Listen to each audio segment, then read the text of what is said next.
আপনি হয়তো এটা শুনে অবাক হবেন না যে আমাদের পৃথিবীর প্রায় ৭১% পানিতে কাভার্ড।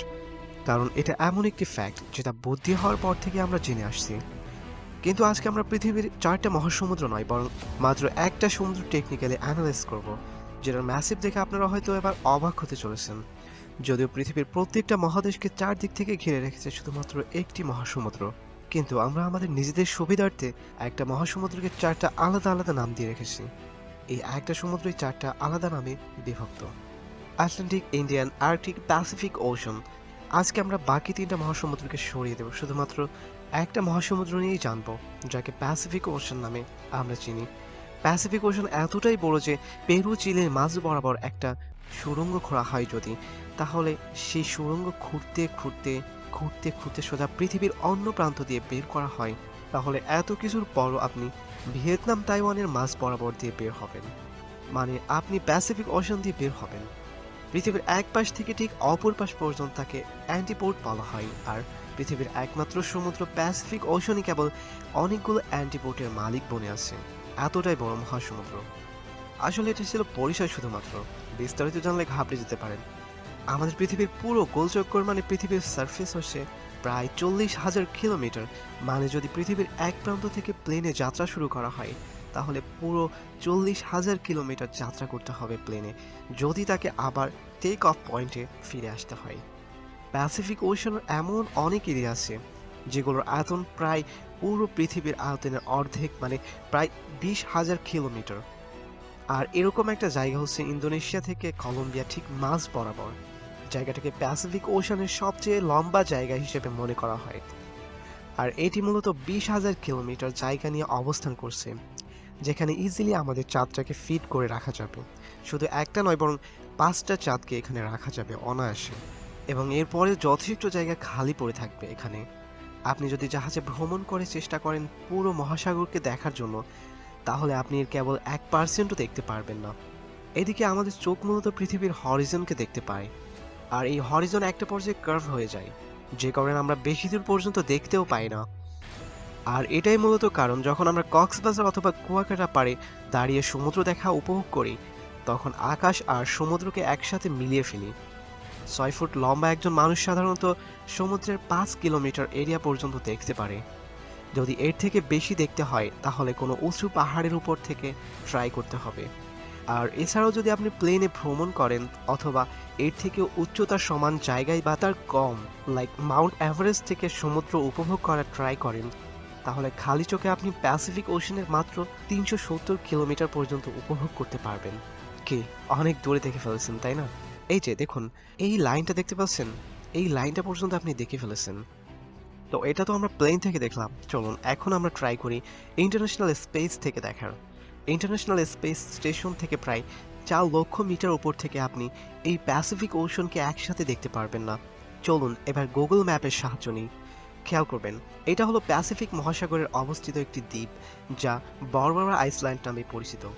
এটা মূলত সেই উচ্চতা যেখান থেকে নর্মাল একটা ড্রোন ক্যামেরা দেখতে পারে। জুম আউট করে এখন আমরা 10 কিলোমিটার উপরে সেই উচ্চতায় এসেছি, যে উচ্চতায় নর্মাল কমার্শিয়াল প্লেনগুলোতে বসে আপনি যাত্রা শুরু করেন। যদি আরও 40 গুণ সহজ করি, তাহলে এবার আমরা 400 কিলোমিটার উচ্চতায় সেই জায়গায় চলে এসেছি যেখানে অবস্থান করছে ইন্টারন্যাশনাল স্পেস স্টেশন। আর এখান থেকে আমরা এখন সমুদ্রকে দেখছি, কিন্তু এখনও আমাদের পুরো মহাসমুদ্র একসাথে দেখার সৌভাগ্য হয় নাই। আরও জুম আউট করে এবার আমরা আরও 10,000-এর উপরে চলে এসেছি। আর এটাই হচ্ছে আমাদের ফাইনাল পয়েন্ট, যে পর্যন্ত গুগল আর্থ আমাদের জুম আউট করার অপশন দিয়েছে। একটু নোট করবেন, পৃথিবী থেকে প্রায় 63,000 কিলোমিটার দূরে থেকেও আমরা 95% প্যাসিফিক ওশন দেখতে পাচ্ছি। আমাদের 5% চোখে পড়ছে মাটি। যদি নাম্বার হিসেব করা হয়, তাহলে প্যাসিফিক ওশনে 16.5 কোটি স্কয়ার কিলোমিটার অবস্থানরত, যেখানে পৃথিবী অবস্থিত সকল স্থলভাগের কম্বাইন স্কয়ার হলো 14 কোটি কিলোমিটার। যেখানে বাংলাদেশের বর্তমান আয়তন 1,48,000 বর্গ কিলোমিটার। প্যাসিফিক ওশন এরিয়া এতটাই বড় যেখানে পুরো north America, south America, Europe, Africa, Asia, Australia, Greenland সহ 7টি মহাদেশ অনায়াসে ডুবে যাবে। মানে হলো পুরো পৃথিবীর মাটিতে যত দেশ আছে, সবগুলো কিনা অনায়াসে ডুবে যাবে এই প্রশান্ত মহাসাগরে। শুধু তাই নয়, এরপরও বাকি যে জায়গা থাকবে সেখানে ইন্ডিয়ার মতো 8টি দেশ ডুবে যাবে, আর তারপরেও বাকি যে জায়গা থাকবে সেখানে 50টা বাংলাদেশ অনায়াসে হেঁটে যাবে।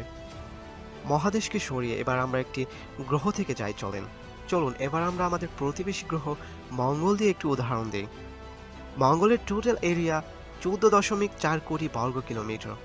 যদি প্যাসিফিক ওশানের পানি দিয়ে মঙ্গলের সাথে যুদ্ধ বাঁধায়, তাহলে মঙ্গলে থাকা পাহাড় সহ সমস্ত কিছু প্যাসিফিক ওশানে কয়েকশো ফিট পর্যন্ত ডুবে যাবে। এখন পর্যন্ত আমরা প্যাসিফিক ওশানের সারফেস মানে এর উপরের আয়তন সম্পর্কে কথা বললাম। যতটা রহস্যময় এটার উপর থেকে, এর থেকেও কয়েকশো গুণ রহস্য এর ভেতরে লুকিয়ে আছে। যদিও প্যাসিফিক ওশানের চ্যালেঞ্জের দ্বীপ নামে খুঁজে পাওয়া এই জায়গাটা এখনও পর্যন্ত সবচেয়ে গভীর হিসেবে মান্য করা হয়, যা মাটি থেকে প্রায় 11 কিলোমিটার বা 11,000 মিটার, মানে যে উচ্চতায় প্লেন উড়ে থাকে। কিন্তু এর চেয়েও আরও কয়েক গুণ গভীর জায়গার খোঁজ চালিয়ে যাচ্ছে বিজ্ঞানীরা, এবং এরই মধ্যে খুঁজে পাওয়া যায় আরও 3টি ট্রেন্স, যেগুলো টেকনিক্যালি ধরতে গেলে মারিয়ানা ট্রেন্সের থেকেও বেশি গভীরতম, যেগুলো হচ্ছে টঙ্গা ট্রেন্স, ফিলিপাইনি ট্রেন্স এবং কুরিল কামচাটকা ট্রেন্স। লাস্ট একটা ফ্যাক্ট দিয়ে শেষ করি আজকের এপিসোড। আজকে থেকে প্রায় 509 বছর আগে ফার্ডিনাল্ড ম্যাগালান নামের এক ব্যক্তি প্যাসিফিক ওশান পাড়ি দিয়েছিলেন। তিনি প্রথমে তাকে প্যাসিফিক নামে আখ্যায়িত করেন, যার মানে দাঁড়ায় পিসফুল সি বা প্রশান্ত মহাসাগর। বছর যাচ্ছে আর প্যাসিফিক ওশান ছোট হচ্ছে, আর এর প্রধান কারণ হচ্ছে আন্ডার ওয়াটার টেকটনিক প্লেটের মুভমেন্ট। মজার ব্যাপারটা হচ্ছে, একদিকে এসব কারণে প্যাসিফিক ওশান মানে প্রশান্ত মহাসাগর ছোট হচ্ছে ঠিকই, কিন্তু অপরদিকে একই স্পিডে আটলান্টিক মহাসাগর বড় হচ্ছে। পৃথিবীর সমস্ত বড় বড় সুনামি কিংবা ভূমিকম্প এই সবই প্রশান্ত মহাসাগরের নিচে অবস্থিত। টেকটনিক প্লেটের মুভমেন্টের কারণে তা হয়ে থাকে। পুরো পৃথিবীর মধ্যে সবচেয়ে বেশি অ্যাক্টিভ ভলকানো প্যাসিফিক ওশানের নিচে পাওয়া যায়।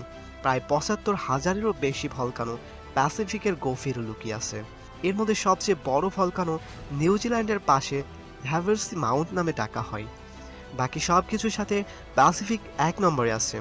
পুরো প্যাসিফিক ওশানে প্রায় 25,000-এরও বেশি আইল্যান্ড মানে দ্বীপ রয়েছে। এগুলোর মধ্যে হাজার হাজার দ্বীপ এমনও আছে যেখানে আজ পর্যন্ত কোনো মানুষের পা পড়েনি, আর এই 25,000 দ্বীপকেও গুগল আর্থে খুঁজতে গেলে কয়েক মাস পর্যন্ত লেগে যেতে পারে।